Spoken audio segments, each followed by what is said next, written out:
tragedy strikes as one of the two missing Louisiana girls found dead in Jackson after their mother was brutally slain. The suspect has been arrested. This morning, you got the Amber Alert, like most of us. There was two missing young girls out of Louisiana. They had found her mother dead. Her car was stolen, sadly, in South Jackson today. They discovered the four-year-old dead, laying face down. The 6-year-old was taken to a hospital for treatment. Apparently, she has been found safe. Let's go straight to WLBT. Let them fill us in on all the details, and then I'm going to do a little speculating and give my opinion and kind of break some things down on the other end. Thank you for tuning in to the Clay Edwards Show Save Jackson YouTube channel. Sad news. Sad news to report here. Breaking news. And we are continuing our breaking news coverage with that tragic and sad news to report tonight. A missing girl from Louisiana found dead here in the capital city. Her sister was found safe. The suspect accused of abducting them behind bars right now. An Amber Alert was issued earlier in the day for these two young girls. 4-year-old Erin Brunett was found dead here in Jackson. 6-year-old Jalie Brunett, that is, was found safe, but she's taken to the hospital for treatment. And Jackson police have just released a photo of the suspect. This is 35-year-old Daniel Callihan. Again, he is now in custody. This is where the crime scene is in Jackson. It is on Boozier Street off McClure Road. That is in South Jackson. So this is directly across. If you haven't been to South Jackson in a while, not 100% sure. This is Lakewood South Funeral Home and Cemetery right there. McClure Road is pretty much Savannah Street. If you pull off the red circle here and you went back right, that would take you, and you just went straight, it would take you all the way to Interstate 55. And Savannah is between McDowell Road and Elton Road, basically. As I'll let them continue. I was just trying to paint the picture for you. This is Boozier. This is a very drug-infested, white trash forever street. I'm 46 years old. I remember when I was 15, 16 years old, running around in South Jackson. I knew a girl that I went to school with, Tracy, lived right in the first house or maybe the second house here. So my school bus used to go down this street. And I just remember thinking then, oh my, I can't believe people live here. Continuing. Jackson, 3 on your side was first on the scene. That's where Quentin Smith is live now to bring you the newest information. Quentin.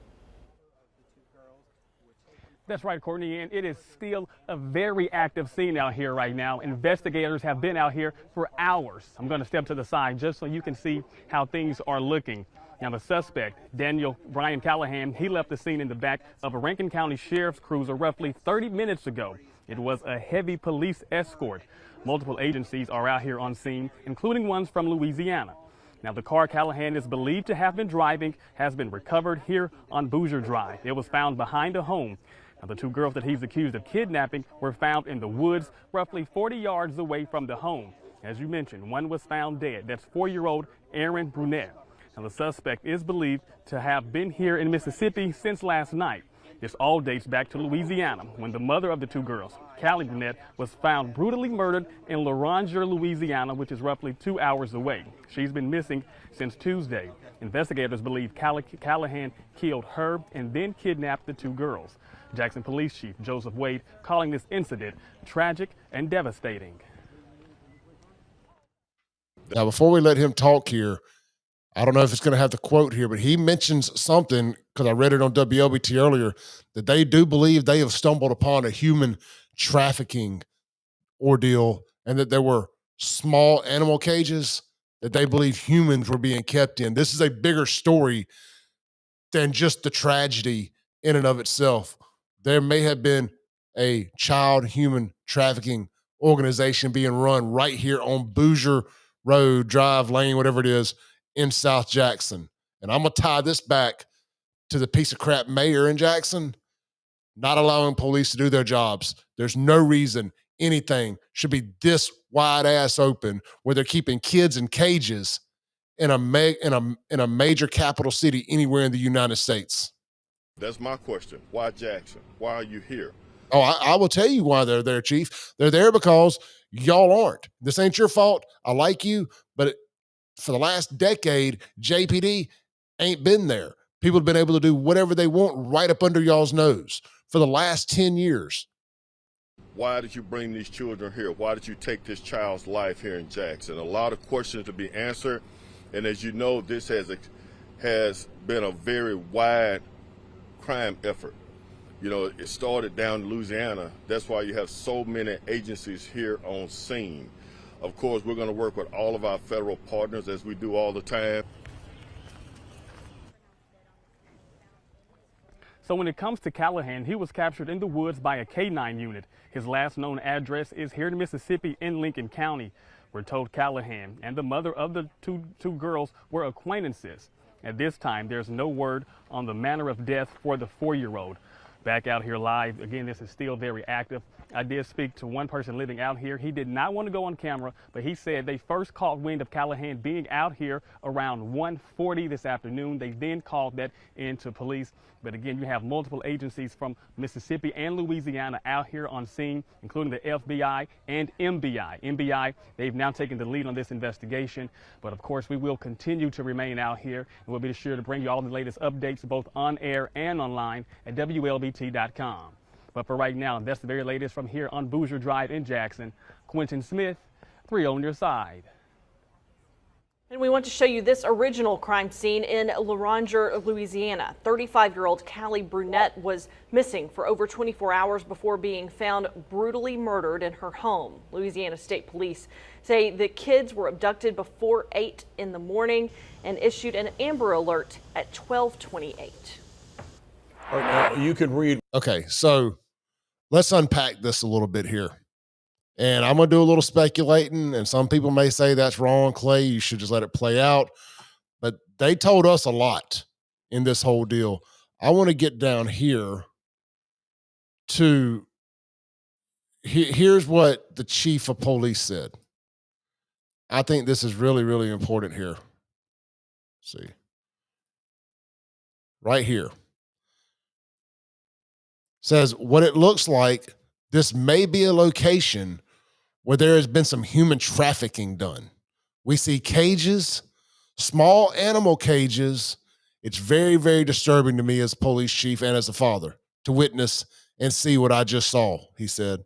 We ask for prayers and support, and anybody who has information about what happened here today, please contact JPD, the U.S. Marshals, or the FBI.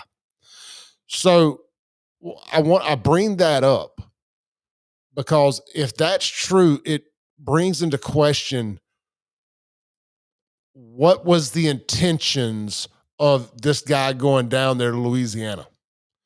How did he know the mother? I know they said they were acquaintances. I'm guessing he is not the father of the children. They don't have his last name. That's not always a determining indicator, but that's a 4-year-old and a 6-year-old, both with their mother's last name.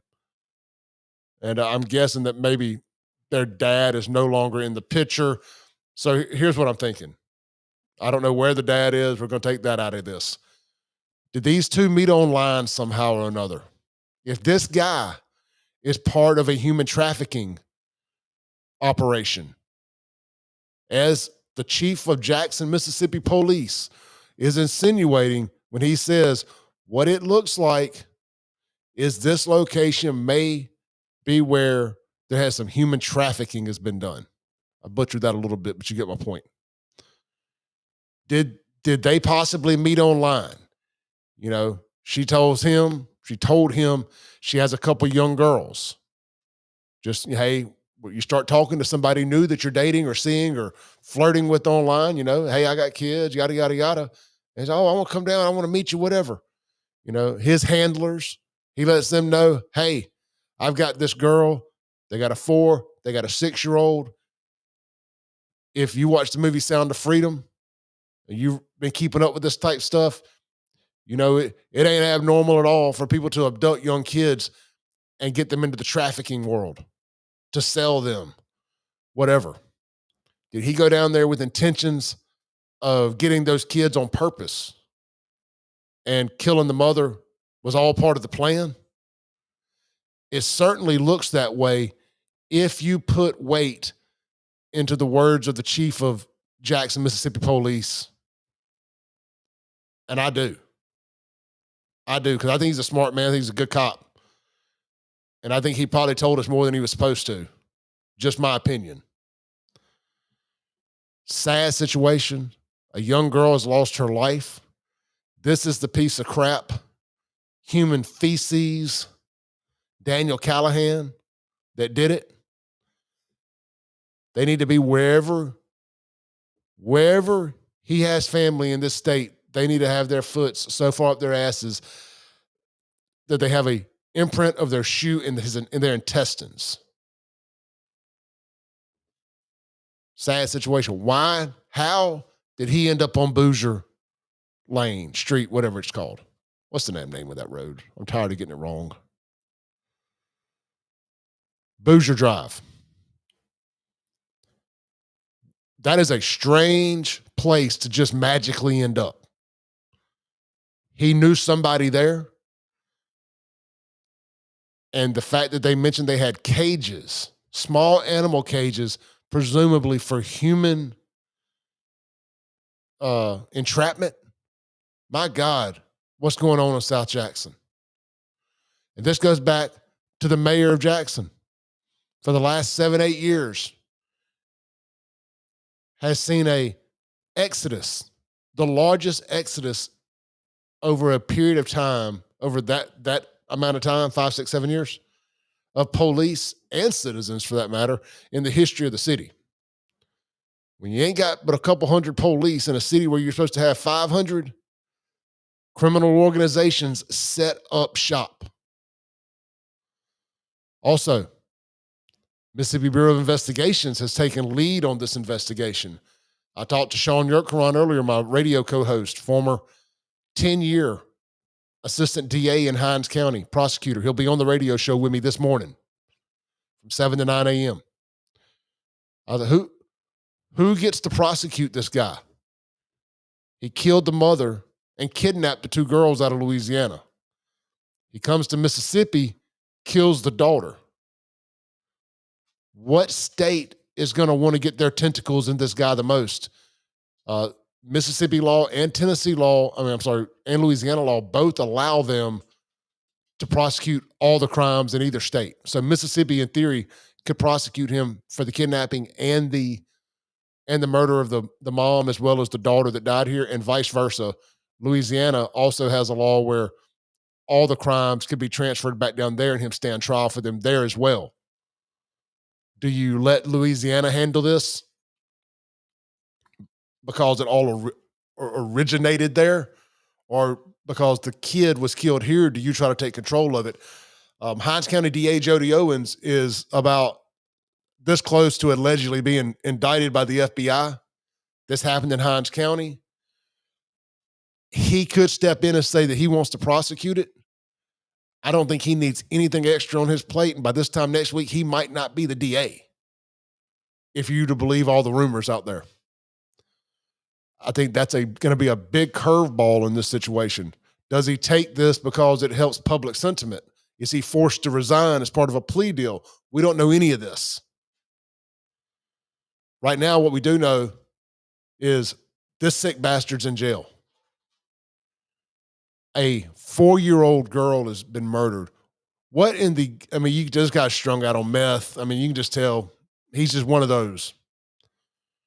What goes wrong that you feel the urge to end a 4-year-old's life?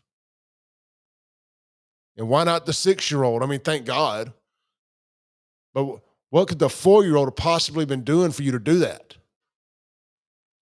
More questions than answers. At least he's not dead yet.